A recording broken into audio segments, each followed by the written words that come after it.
විශේෂයෙන්ම අද කරුණු දෙකක් ගැන ඔබව දැනුවත් කරන්න මම බලාපොරොත්තු වෙනවා. එකක් තමයි අස්වැසුම කොහොමද ඉදිරියට සිදු වෙන්නේ දැනට ලබාගෙන තියෙන ප්‍රගතිය. අපිට දෙවනි වර ආයුධ පත්‍ර කැඳවුවාම මාර්තු මාසයේ 22 වෙනිදා අපි ආයුධ පත්‍ර කැඳවීම නතර කරා. ඒ අනුව ප්‍රාදේශීය ලේකම් කාර්යාලවලට බාර දීපු ආයුධ පත්‍රත් ඇතුළත් කරාට පස්සේ අපි බලාපොරොත්තු වෙනවා අලුතෙන් ආයුධ පත්‍ර ලක්ෂ 4ක ප්‍රමාණයක් අපිට ලැබෙවි කියලා. ඒ ලක්ෂ 4ක ආයුධ පත්‍ර ප්‍රමාණය වෙන්නේ ඔබ දන්නවා ගිය වර්ෂයේදී ලක්ෂ 34ක් ආයුධ කරලා තිබ්බා. ඒ කියන්නේ සමීක්ෂණ වලට ඉදිරිපත් වෙලා තිබ්බා. ඊට අමතරව තවත් ලක්ෂ 4ක ප්‍රමාණයක් මේ සඳහා සමීක්ෂණ වලට ලක් කරන්න රජය බලාපොරොත්තු වෙනවා ඔවුන් විසින් කරලා තියෙන ඉල්ලුම් පත්‍රය ප්‍රකාරව. ඒ අනුව මැයි මාසයේ ඉඳලා මේ පළවෙනි වර ආයුධ කරපු ලක්ෂ 34 නැවත සමීක්ෂණයක් සිදු කරනවා.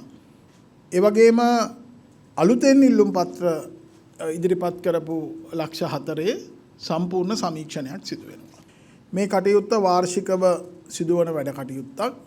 ඒ අනුව අපි බලාපොරොත්තු වෙනවා අපේ රටේ වැඩිපුරම සහනාධාර ලබන්න සුදුසු නිවැරදිම කණ්ඩායම තෝරා ගැනීමේ ක්‍රමවේදයට තවදුරටත් ක්‍රමවේදය ශක්තිමත් කරගන්න. ඒ අනුව සමහර අයගේ යම් සැකයක් තියෙනවා අර මුදුකාංගය භාවිතා කරද්දී Tamanට පළවෙනි වර QR කේතයක් ලැබිලා තිබ්බනම් QR කෝඩ් එකක් ඒ අය නැවත ඉල්ලුම් කිරීමේ අවශ්‍යතාවයක් නැහැ. නමුත් අපි සීමාවක් යෙදෙව්වෙත් නැහැ. මොකද ඒ අයට ඉල්ලුම් කිරීමේ අවස්ථාව ලබා දෙන. නමුත් එක තැනකට යද්දී ඒ මුදුකාංගයේ විසින් ඔහු ලියාපදිංචි වෙච්ච අස්වැසුම ප්‍රතිලාභියෙක් බවට පරිවර්තනය වෙන්න අවශ්‍ය ඉල්ලුම් පත්‍රය ඉදිරිපත් කරපු කෙනෙක් කියලා දැනුම් දෙනවා. එතකොට සමහර අයට හිතුණා එතනින් එහාට එයාට අස්වැසුම ලබා ගැනීමේ ක්‍රමවේදයක් නැහැ. ඒ හින්දා ඉල්ලුම් කිරීමේ යම් කිසි සැක සංකා ඔවුන්ට ඇති වුණා. නමුත් එහෙම තත්ත්වයක් සිදු වෙන්නේ නැහැ. මම මේ කියපු ලක්ෂ 34ම ඒ විදියට QR කේතයක් තියෙන අය පවුල් ලක්ෂ 34ම ඒ පවුල් ලක්ෂ 34ම නැවත සමීක්ෂණයක් කිරීම සිදු වේවි. ඒ අතරතුර ඒ අයගේ දත්ත වෙනස් වෙලා තියෙන්න පුළුවන්. ඒ අයට පුළුවන් තමන් ළඟට එන රාජ්‍ය නිලධාරියාට ඒ දත්ත වෙනස් වීමක් සිදු වෙලා තියෙනවා නම් ඒ දත්ත වෙනස් වීම තහවුරු කරලා දෙන්න පුළුවන්කමක් තියෙනවා. ඒ හින්දා කිසිම කෙනෙකුට අසාධාරණයක් ඒ අවස්ථාවේ සිදු වෙන්නේ නැහැ. ඊළඟට මේ ලක්ෂ 4 අලුතෙන්ම සමීක්ෂණයක් සිදු කරන්න රජය කටයුතු කරනවා. ඒ අනුව අපි බලාපොරොත්තු වෙනවා ජූලි මාසයේ ඉඳලා නැවත අස්වැසුම දෙවනි වටය සඳහා අදාළ ගෙවීම් සිදු කිරීම ආරම්භ කරන්න. ඒ අනුව ගෙවීම් සිදු කරද්දී එය පවුල එකක ලක්ෂ 24ක් දක්වා වැඩි කරන්න අවශ්‍ය අනුමැතිය මේ වෙනකොට අපි පාර්ලිමේන්තුවෙන් ලබා ගන්න බලාපොරොත්තු වෙනවා. විශේෂයෙන්ම තව එක කාරණයක් ඇති වෙන්න පුළුවන්. ඒක තමයි අපි පෙබරවාරි මාසයේ ගැසට් නිවේදනයක් පළ කරා.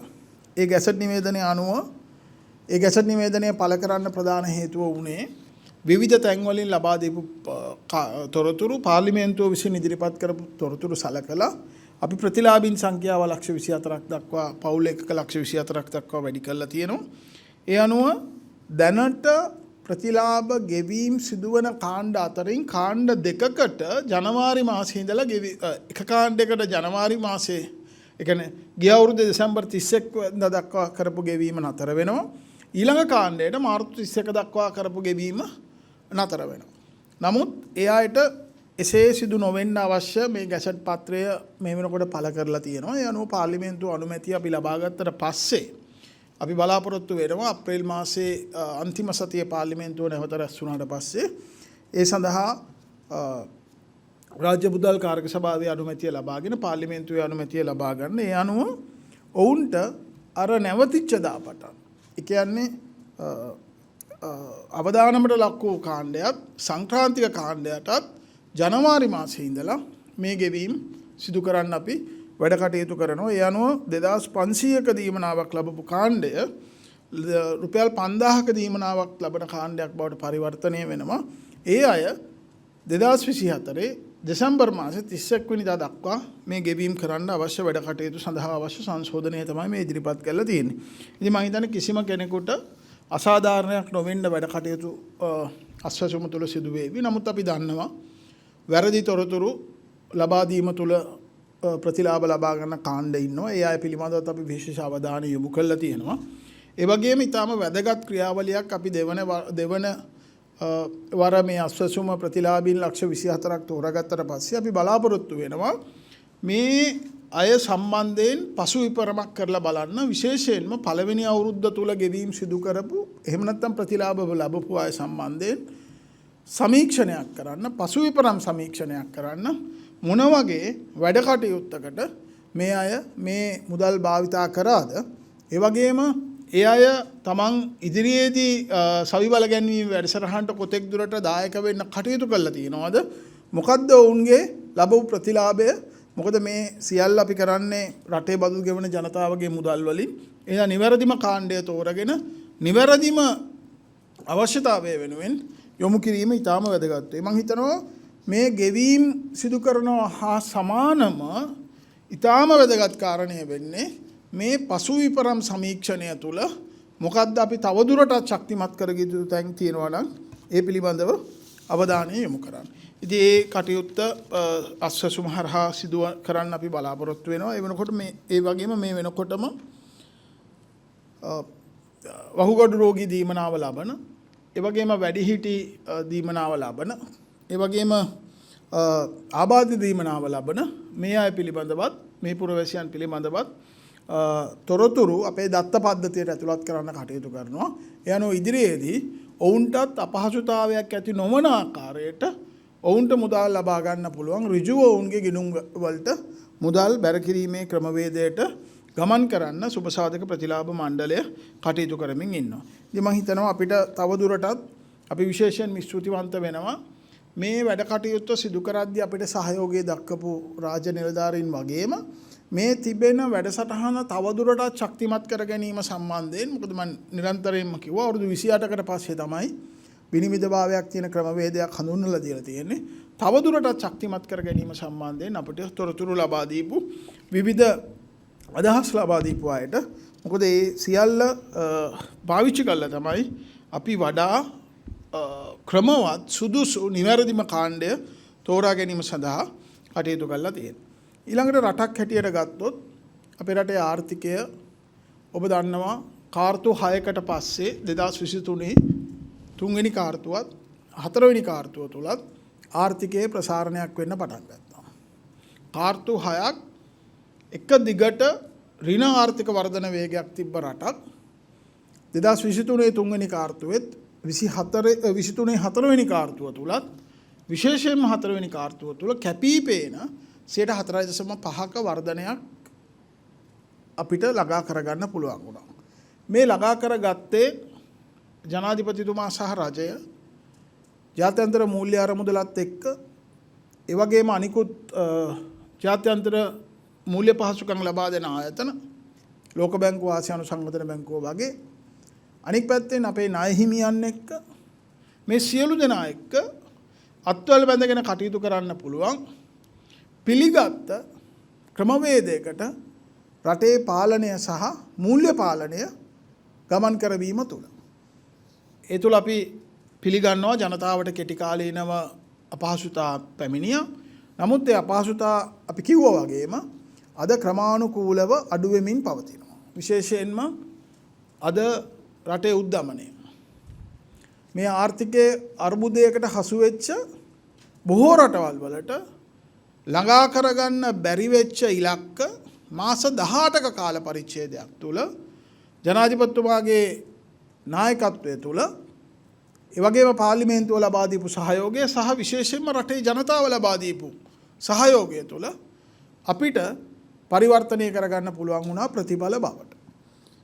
එහිද තමයි ගිය මාසේ උද්දමනය 0.9ක ප්‍රමාණයක් දක්වා අඩු වෙලා තියෙන්නේ. මහ බැංකුව සහ මුදල් අමාත්‍යවරයා අතර මේ 5%ක උද්දමනයක වේගයක් පවත්වා ගැනීමට අපි එකඟතාවය පළ කරත් අද වෙනකොට රටේ ආර්ථිකය ප්‍රසාරණය වීම තුළ සහ ඒ ප්‍රතිලාභ පල්ලෙහ මට්ටමට ගලා යාම තුළ යම් ප්‍රගතියක් සැලකිය යුතු ප්‍රගතියක් අපි අරගෙන තියෙනවා.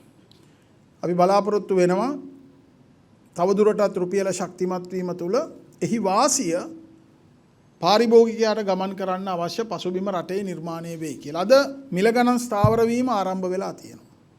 මිල ගණන් එක දවසින් ස්ථාවර වෙන්නේ නැහැ. ඒක යම්කිසි කාල පරිච්ඡේදයක් තුළ ක්‍රමානුකූලව සිදුවෙන වැඩ කටයුත්තක්. ඒකට අවශ්‍ය ආර්ථික පසුබිම සහ ආර්ථික කළමනාකරණය අපි රට තුළ නිර්මාණය කරලා තියෙනවා. බොහෝ අය යම් යම් කාරණා හුවා දක්වමින් විවේචනයක් එල්ල කරාට ඒ විවේචනය සාධාරණ නොවන විවේචනයක් කියන එක අද රටේ ජනතාවට ඔප්පු වෙලා තියෙනවා. ඒ වගේම රනිල් වික්‍රමසිංහ ජනාධිපතිතුමා ලබා දෙන නායකත්වය අපි විශ්වාස කරනවා මේ ආර්ථික අර්බුදය කළමනාකරණය කරන්න ලබා දීපු දක්ෂතම සහ හොඳම නායකත්වයේ හැටියට ඔප්පු වෙලා තියෙනවා. ඒ වගේම ඉදිරියේ ඒ නායකත්වය අපිට රටක් හැටියට අවශ්‍ය වෙනවා. ඒකට හේතුව බොහෝ අයට හිතෙනවා දැන් රට සාමාන්‍ය තත්ත්වයට ඇවිල්ලා තියෙනවා. දැන් රට ස්ථාවර වෙලා තියෙනවා. ඒ හින්දා ඕන කෙනෙකුට මේක පාලනය කරගෙන යන්න පුළුවන් කියලා. හැබැයි එහෙම තත්ත්වයක් තාම නැහැ. ඊටාම හොඳ කළමනාකරණයක් තුළ ඍජු තීන්දුව ගැනීම තුළ නිවැරදිව මේ ආර්ථික කළමනාකරණය වටහා ගැනීම තුළත් ජාත්‍යන්තරයේ විසින් ලබා දෙන සහයෝගය තුළත් පමණයි අපිට මේ ඇති කරගත්ත ස්ථාවරත්වය ක්‍රමානුකූල වර්ධනයක් කරා අරගෙන යන්න පුළුවන් වෙන්නේ. ඒක අපේ ඉලක්කයේ 2%ක වර්ධන වේගයක් වුණාට 2024 අවුරුද්ද අපිට දැඩි විශ්වාසයක් තියෙනවා. අපිට 2024 අවුරුද්දේ 2% ඉක්ම වූ ආර්ථික වර්ධන වේගයකට යන්න පුළුවන් වෙයි කියලා. අද බඩු මිල ක්‍රමානුකූලව අඩු වෙනවා. විශේෂයෙන්ම රුපියල ශක්තිමත් වීම ඇමරිකානු ඩොලරයට සාපේක්ෂව විශාල පිටුවහලක් බවට පත් වුණා. උද්දමනයේ 0.9ක ප්‍රමාණය දක්වා අඩු වෙන්නත් එය විශාල පිටුවහලක් බවට පත් වුණා. තමුන්නාන්සලා දන්නවා 2022න් පස්සේ විශේෂයෙන්ම 2022 මැද භාගයේ නිල වශයෙන් මේ විනිමය අනුපාතය ප්‍රකාශ නොකළත් ප්‍රකාශ කරලා තිබ්බත් කළු කඩේ තමයි වැඩිම ඉල්ලුම තිබ්බේ. රුපියල් 420 ඉක්ම වූ මිලකට විනිමය අනුපාතය නිල නොවන විනිමය අනුපාතය ගමන් කරා. ඒ තුළ දැඩි මිල අස්ථාවරභාවයක් ඇති වුණා. ඒකේ දැඩි පීඩනයක් ජනතාවට දැනුණා. හැබැයි අද ක්‍රමානුකූලව ඒ පීඩනය අඩු වෙමින් පවතිනවා. විශේෂයෙන්ම අපි යෝජනා කරා වෙළඳ අමාත්‍යාංශයටත් අමාත්‍යතුමාටත් මේ මිල ගණන් ඒක ඩොලරයේ විනිමය අනුපාතයේ ශක්තිමත් වීම තුළ ආර්ථිකයට ලැබෙන වාසිය කොතෙක් දුරට බලාපොරොත්තු වෙන වේගකින් පාරිභෝගිකයා බිම්මට්ටමේ පාරිභෝගිකයා වෙත ගමන් කරනවද කියන එක සොයා බැලීම වැදගත් වෙනවා. හැබැයි අපි බලාපොරොත්තු වෙච්ච වේගෙන් එක ගමන් කරේ නැහැ. යනෝ ජනතාව මැසිවිලි නැගුවා. විනිමය අනුපාතයේ ශක්තිමත් වුණත් උද්දමනය 70% ඉඳලා 105ක මට්ටමක් දක්වා අඩු වුණත් ඒ නිසි ලාභය එහෙම නැත්නම් මිල අඩුවීමේ වාසිය ජනතාවට ගමන් කරන්නේ නැහැ කියලා. ඒ අනුව වෙළඳ අමාත්‍යතුමා මේ වෙනකොටම පියවර අරගෙන තියෙනවා. ලබන සතියේ ඉඳලා ඔවුන් තොග මිල ගණන් ඒ කියන්නේ රේගු වරායට භාණ්ඩ ගෙනීමට ඊළඟට බදු ප්‍රමාණය ඒ සාධාරණ ලාභය ඒ අනිකුත් වේදම් සියල්ල අඩංගු තොග මිල ගණන් සතිපතා දැනුම් දෙන්න වෙළඳ අමාත්‍යාංශය ලබන සතියේ ඉඳලා ආරම්භ කරා. එතකොට තොග මිල ගණන් දැනුම් දුන්නාම එතනින් එහාට සිල්ලර මිල ගණන් පිළිබඳව ජනතාවට අවබෝධයක් ලබා ගන්න පුළුවන් වෙනවා. ඒ අනුව මිල තවදුරටත් ස්ථාවර වෙලා සාධාරණ මිල ගණන් තුළ ආර්ථිකයේ ඇතිවන ප්‍රසාරණය විනිමය අනුපාතයේ ඇතිවෙන ශක්තිමත් වීම ඍජුවම පාරිභෝගිකයා වෙත ගමන් කිරීම ආරම්භ කරයි. මෙතෙන්ට ආපු ගමන ඉතාම කටුක ගමනක්. අද මැතිවරණයක් ඉලක්ක කරගෙන දේශපාලන වේදිකාවේ මත ප්‍රකාශ කරාට මේ කිසිම කෙනෙක් මේ කටුක අත්දැකීම තුළ 2022 තිබ්බ වගකීමක් බාර අරගන්න කැමැත්ත ප්‍රකාශ කරේ නැහැ. ඔවුන් අදටත් කරන්නේ විවේචනයක් පමණයි. මං ඊටාම වගකීමෙන් කියන්නේ මම රජය නියෝජනය කරන මන්ත්‍රීවරයෙක් අමාත්‍යවරයෙක් හින්දා නෙවෙයි. පාර්ලිමේන්තුව තුලත් ඉන් පිටතත් නැවත මේ රට අර්බුදකාරී තැනකට නොයන්න පුළුවන් අදහසක් ප්‍රකාශ කිරීමට විපක්ෂයට බැරි වෙලා තියෙනවා. අපි කනගාටු වෙනවා මේ පිළිබඳව. ඊටාම සිල්ලර වශයෙන් මේ අර්බුදය අරගෙන මේ අර්බුදයේ දිග පළල පිළිබඳ අනවබෝධයෙන් ඔවුන් හිතනවා මෙතෙන් පටන් ඉදිරියට ගමන් කරද්දී මේ මෙතෙක් අපි සිදු කරපු අසීරු ප්‍රතිසංස්කරණ සියල්ල ආපස්සට හරවලා ජනතාව අහන්න කැමති අහන්න බලාපොරොත්තු වෙන අදහස් පමණක් ප්‍රකාශයට පත් කරලා දේශපාලන වශයෙන් වාසියක් ගන්න පුළුවන් වේද කියලා. එය ඊටාම බරපතල අවදානමකට මේ රට නැවත ඇද දැමීමක්. එහෙනම් මේ පිළිබඳ කළමනාකරණයේ අවබෝධයක් තියෙන්න ඕනේ. හැකියාවක් දක්ෂතාවයක් තියෙන්න ඕනේ. ඒ කළමනාකරණය කොතෙක් දුරට සීරුවෙන් කරන්න පුළුවන්ද කියන කාරණේ පිළිබඳ අවධානයෙන් ඉන්න ඕනේ. එහෙනම් විපක්ෂයේ හැටියට වුන් ඉන්නේ ඒකයි. ඔවුන්ට වගකීම බාර ගන්න පුළුවන් වෙච්ච වෙලේ අවස්ථාව තිබ්බ වෙලේ ඒ වගකීමට ඔවුන් උරදින්නේ නැත්තේ දේශපාලනික වශයෙන් ඔවුන්ට අනාගතයේදී ඇති වෙන්න පුළුවන් වාසිය සහ අවාසිය ගැන බලලා මිසක් අද මේ ජනතාව පිළිබඳව කිඹුල් කඳුළු හෙළුවට ජනතාවගේ දුක් ගැහැට වලට පිළිතුරු ලබා දෙන්න විතර නෙවෙයි. ඔවුන්ට ඒක කරන්න බෑ. පැහැදිලිවම බෑ. කතාව රසවත් අහන්න පුළුවන් ආකාරයට කියනවා. හැබැයි ඒ කියන එකක්වත් කරන්න පුළුවන් දේවල් නෙමෙයි. අපි ණය ප්‍රතිහෝගතකරණය සම්බන්ධයෙන් රටක් හැටියට මේ ජාත්‍යන්තර මූල්‍ය අරමුදලේ වැඩසටහන ඒක සමග ඒකාබද්ධව අද ප්‍රගතියක් ලැබලා තියෙනවා. අපි ඉතා සාර්ථකව අපේ දෙවෙනි සමාලෝචනය ජාත්‍යන්තර මූල්‍ය අරමුදලත් සමග මීට සති දෙකකට කලින් අවසන් කරා. ඒ අවසන් කරලා කාර්ය මණ්ඩල මට්ටමේ මාණ්ඩලික මට්ටමේ එකඟතාවයකට ඇවිල්ලා තියෙනවා. මේ එකඟතාවය අපිට ජූනි මාසෙ විතර වෙද්දී තුන්වෙනි වාරිකය ලබා ගැනීම සඳහා අතිශයින් පිටුවහලක් බවට පත් වෙනවා. හැබැයි අතරතුර අපිත් තවදුරටත් සම්පූර්ණ කළ යුතු කාරණා තියෙනවා. අපි ද්විපාර්ශ්වික වශයෙන් අපේ ණය හිමියන් සමග මේ වෙනකොට ඇති කරගත් එකඟතා අවබෝධතා ගිවිසුම් බවට පරිවර්තනය කරන්න අවශ්‍ය වැඩ කටයුත්ත සිදු කරමින් පවතිනවා. ඒ වගේම පසුගියදා අගමැතිතුමා චීනයේ සංචාරය කරා. විශේෂයෙන්ම මේ ණය ප්‍රතිව්‍යුහගතකරණය සිදු කිරීමේදී ජපානය, ප්‍රංශය, ඉන්දියාව සමසභාපතිත්වයේ දරන නිල ණය හිමියන්ගේ කමිටුව වගේම නිල ණය හිමියන්ගේ කමිටුවට නිල වශයෙන් ඇතුළත් නොවෙත්ත චීනය අපේ වැදගත් ණය හිමියෙක් වුණා. මේ වෙනකොට අර නිල ණය හිමි කමිටුවත් ණය හිමියන්ගේ කමිටුවත් ඒ වගේම පැරිස් ක්ලබ් සෙක්‍රටේරියට් එකත් මේ එකගතා අවබෝධතා ගිවිසුම් බවට පරිවර්තනය කරන්න අවශ්‍ය වැඩ කටයුතු සිදු කරමින් පවතිනවා. ඒ වගේම චීනයත් ණය ප්‍රතිව්‍යුහගතකරණය සඳහා අවශ්‍ය සහයෝගය ලබා දෙන්න සූදානමින් සිටින බව නැවත වාරයක්. ඒ කියන්නේ අපි මේ අගමැතිතුමා සහ චීන ජනාධිපතිතුමා අතර පැවති සාකච්ඡාව තුළදී ඉතා පැහැදිලිව ඔවුන් ප්‍රකාශ කරා ශ්‍රී ලංකාව ආර්ථිකමය වශයෙන් ඉදිරියට යෑම සහ ණය ප්‍රතිව්‍යුහගතකරණය කිරීමේ වැඩසටහන අවසන් කිරීමට චීනය සහයෝගය දෙන බවත් ඒ සඳහා ජාත්‍යන්තර මූල්‍ය අරමුදලත් සමග ඒකාබද්ධව කටයුතු කිරීමට අවශ්‍ය වැඩ කටයුතු සිදු කරන බවත් අගමැතිතුමාට චීනයේ ජනාධිපතිතුමා විසින් දැනුම් දුන්නා. ඒ අනුව අපි අපේ පෞද්ගලික ණය හිමියන් සමග සාකච්ඡා අපේ මූල්‍ය උපදේශකයන් සහ ඔවුන්ගේ මූල්‍ය උපදේශකයන් අතර සිදු වෙමින් පවතිනවා. අනිකුත් ණය හිමියන් සමග කරන සාකච්ඡා වගේම අපි හිතනවා අපිට ජූනි මාසෙ වෙද්දී ජාත්‍යන්තර මූල්‍ය අරමුදලේ විධායක මණ්ඩලයේ අනුමැතිය ලබා ගැනීම සඳහා අපිට ණය ප්‍රතිව්‍යුහගතකරණය සඳහා අවශ්‍ය අනුමැතීන් ලබා ගන්න පුළුවන් වේවි කියලා. ඒ අනුව ඉදිරියට තවදුරටත් ආර්ථිකය ශක්තිමත් වෙනවා. දැනට නැවතිලා තියෙන ව්‍යාපෘති ආරම්භ වෙනවා. දැන් මේ වෙනකොට ප්‍රාදේශීය සංවර්ධනය වෙනුවෙන් අපි යොමු කරපු මුදල් ඒ වගේම සමහර ව්‍යාපෘති ආරම්භ වෙලා ඉදිරියට යනවා.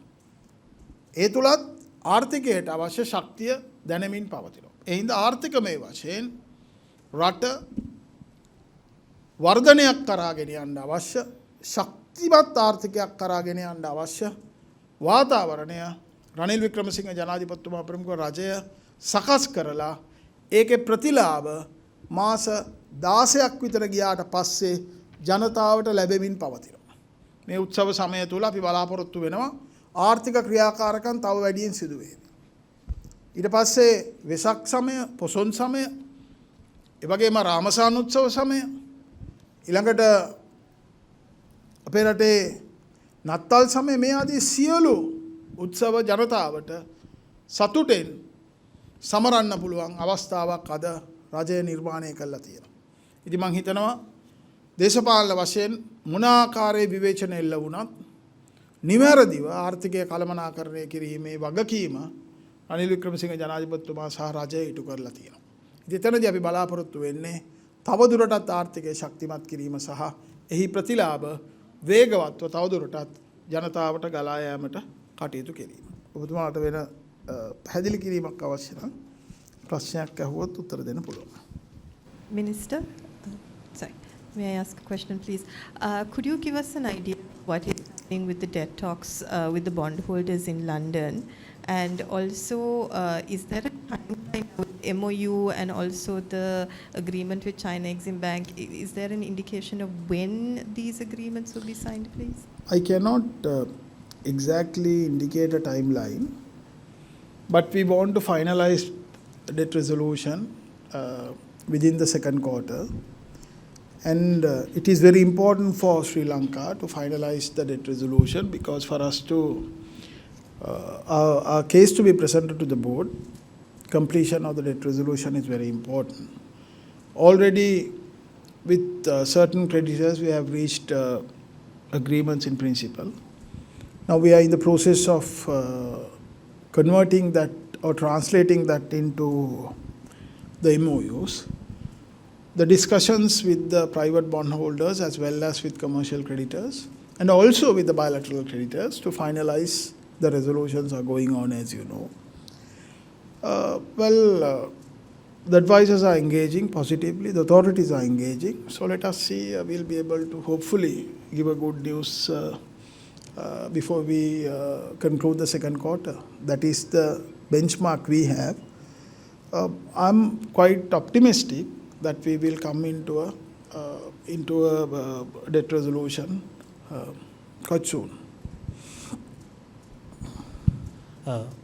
Minister, how do you see the election playing a role in the debt restructuring? Because more the dragging of debt restructuring will have an impact, or the election will have an impact on the debt restructuring. No, there is no dragging of it. The timelines, basically we were looking at the second review to conclude. So reaching a staff level agreement at the conclusion of the review was very important. We have reached that. If you see the first conclusion of the first review, we could not reach a staff level agreement. It took, I think, almost a month or so for us to reach a staff level agreement. But here we have reached a staff level agreement. So we think, as I said, the second quarter would be, this quarter would be a very important quarter for us, because we are looking at concluding our resolutions. So once we do that, we should be able to have access to the third tranche of $337 million. So what about the debt restructuring with the private bond? No, the engagements are going on. Once it is concluded, you will get to know the details. Until such time, I'm not in a position to talk about it. Yeah, but do you see uncertainty because of the elections? Because once there are changes in the government or the leader. But do you think there will be election by June? I can't say that, but how do you see that? I don't know. The president has not announced that the elections are going to be in June. So I don't think, if you see, there is no political uncertainty in the country. There is no political uncertainty in the country. I know the opposition wants to create a perception among the creditors that there is political uncertainty in the country. Can you tell me a single reason why we should give the message that there is political uncertainty in the country?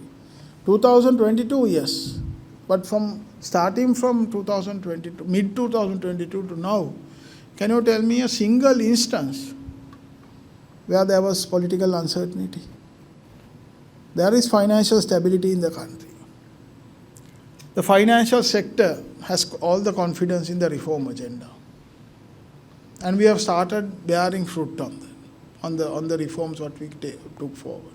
So the President has already indicated his view on the economic transformation law which will be introduced hopefully by May, where we will comply all the reforms into one single legislation to ensure that the country will proceed on the correct path. So there is absolutely no political uncertainty in the country. So would the financial stability, in your view, would the financial stability ensure electoral stability? It is very important to ensure financial stability, because if you see, we want the interest rates to further fall down. But if there is uncertainty, the tendency of interest rates increasing is more than further coming down. So that's very important to perceive this positive momentum and continue with the positive momentum. Unfortunately, the opposition has no view on the economy. Unfortunately, I have to say that. Because you can have your own explanations, but that explanation or the way forward has to be accepted by the rest of the world. So how they propose and what they propose, I think, has become immaterial and irrelevant at the moment, because it doesn't fit into this reform agenda, and they are talking of a change to the reform agenda, which there is no way for a change in the reform agenda. So moment we stabilize, moment we strengthen, enhance growth, then only we can further negotiate on what are the future changes that we should go into. Until such time, however much the opposition say that if they come into power that they will look at a change in the IMF program, there is absolutely no way of changing the IMF program. If they try to change, the country will not have a future for over 4 weeks. Minister, the bondholders had earlier said there was no direct engagement and only the advisors were talking, and President said that actually the Governor and Treasury Secretary will go to London. So what is the outcome of the first round? Is it concluded? It's still going on? I'm not in a position to talk about the outcomes. But even though there were a lot of media reports saying that the authorities and the advisors are not engaging, that I think at that point itself we said that we denied that information which was published. Throughout we knew how important are bilateral creditors, commercial creditors and private bondholders to come into a debt resolution, because we can't leave out a single party and come into a complete debt resolution. So we knew how important it is. But we always had planned it in a such way. We had the DDO completed first. We had the agreements in principle with the bilateral creditors. Then we started engaging with our commercial and bondholders. The advisors of bondholders as well as our advisors were engaging. So I think once we reach conclusions, you will get to know. But until such time, I don't think it is appropriate for us to talk about the negotiations with the advisors. So but we are optimistic that we will come out with a positive outcome. ගරු ඇමතුමනි, අපි දැක්ක දැන් ඔබතුමන් පැහැදිලි කිරීමක් කළා දැන් දෙවනි වාරිකයේ සුබ පණිවිඩයක් ලැබිලා තියෙනවා තුන්වෙනි වාරිකයේ සුබ පණිවිඩයක් ලැබිලා තියෙනවා කියලා. හැබැයි ලැබෙමින් පවතිනවා කියලා. හැබැයි ඉතින් විපක්ෂයෙන් කාරණාවන් මතුවෙනවා මේ අපි බලයට ආවහම මේ දැන් මේ රජය විසින් අරන් තියෙන ජනතා හිතවාදී තීන්දුව తీරන නෙමෙයි. හැබැයි අපි ආවන් පස්සේ අපේ තීරණ ඉදිරිපත් කරනවා මෙහෙම කියලා. හැබැයි අපි දන්න විදිහට ජාත්‍යන්තර මූල්‍ය අරමුදල ගණනදිනු කරන්නේ රජයක් එක්ක. මේ විදිහට වෙනස්කම් කරන්න පුළුවන් වේද අනාගතයේදී? අතරම විපක්ෂයක් හැටියටත් ජාත්‍යන්තර මූල්‍ය අරමුදලේ නියෝජිතයන් සමග සාකච්ඡා කිරීම පිළිබඳව අපි ඍණාත්මකව බලන්නේ රජය හැටියට. ඒක හොඳයි. එහින්ද අපි සම්බන්ධයක් නැතුව ඒ සාකච්ඡා සිදු වෙලා තියෙනවා. නමුත් මම එකක් කියන්න ඕනේ. පළවෙනි ඔබ කියව මේ කාරණාව යාලාවොත් වෙනස් කරනවා. යාලාවොත් මීට වඩා හොඳ ප්‍රතිඵලයක් ලබා ගන්න පුළුවන්. ඒ අවස්ථාව තිබ්බා. 2022 මම නැවතත් කියනවා රනිල් වික්‍රමසිංහ ජනාධිපතිතුමාට නෙවෙයි ගෝඨාභය රාජපක්ෂ ජනාධිපතිතුමා ඉස්සෙල්ලා රට බාර ගන්න කිව්වේ. ඒ අවස්ථාවේදී රට බාර ගන්න කියපු අය බාරගත්ත නම් පැනලා දුවන්නේ නැතුව. දැන් බලයට ආවොත් මේව කරනවා කියලා කියන අයට ඒ අවස්ථාවේ ස්වේච්ඡාවෙන් කියන්න තිබ්බා අපිට දෙන්න බලය අපි රට පාලනය කරලා පෙන්නන්නම් කියලා. ඒ දෙකෙන්ම පැනලා ගියපු අය දැන් මැතිවරණ වේදිකාවකට ඇවිල්ලා කියනවා මැතිවරණ ප්‍රකාශ වෙලා නොතිබ්බා දේශපාලන වේදිකාවකට ඇවිල්ලා කියනවා අපිට තිබ්බනම් අපි මීට වඩා හොඳට කරනවා කියලා. ඉතින් අවස්ථාව තිබ්බා කරේ නැහැ. අවස්ථාව ගන්න වෙලාවක් තිබ්බා ගත්තේ නැහැ. ඒ ඔක්කොගෙම පැනලා ගියා. හැබැයි මේ කියන ආර්ථිකය පිළිබඳ කරන විග්‍රහය විපක්ෂය මේ මහ පොළවේ ඇති වෙලා තියෙන යථාර්ථය තව දරුණු තැනකට තල්ලු කරන්න හේතු වෙනවා මිසක් හොඳ තැනකට ගෙනියන්න හේතු වෙන්නේ නැහැ. ඒකට හේතුව ඒ අයට හිතෙනවා දැන් මේ ගිනි ජංජාලවක තිබ්බ රටක් රනිල් වික්‍රමසිංහ ජනාධිපතිතුමා ආවිලා මාස 18ක කාලයක් තුල අලුත් ආර්ථිකයක් අලුත් රටක් වෙලා පරිවර්තනය වෙලා තියෙනවා. තව අපිට ගමන් කළ යුතු ගොඩක් දුරක් තියෙනවා. දැන් මෙතන ඉඳලා අපි ගත්තොත් අපිට කරන්න පුළුවන් වෙයි කියලා එයාලා හිතනවා. හැබැයි එයාලට එහෙම ගන්න වැඩපිළිවෙලකුත් නැහැ. අරගෙන කරන්න වැඩපිළිවෙලකුත් නැහැ. කරන්න පුළුවන් එකම මේ කියන වැඩපිළිවෙල තුල මට හැඟෙන්නේ එකම දෙයයි. ඒ රට ආපස්සට අරගෙන යෑමක් 2022කට වඩා දරුණු තැනකට ගෙන යෑමක් රට අපි මාස 18කින් නැවත ආර්ථිකමය වශයෙන් ස්ථාවර වුණා වර්ධනයක් වෙත පැමිණියා. හැබැයි විපක්ෂය ඔය කියන කාරණාවලදී නැවත කඩාවැටීමක් අනිවාර්යයෙන්ම සිදු වෙනවා. එසේ කඩාවැටීමක් සිදු වුණොත් නැවත නැගිටීමක් සිදු වෙන්නේ අවුරුදු 12කට 15කට පස්සේ කියන එක කවුරුත් අමතක කරන්න හොඳ නැහැ. හින්දා මේ විපක්ෂය හුදෙක් දේශපාලනික වශයෙන් තමන්ගේ ජනප්‍රියතාවය අරගෙන යන්න තියාගන්න කරන වැඩසටහනක් මිසක් වැඩපිළිවෙලක් වුන්ට නැහැ.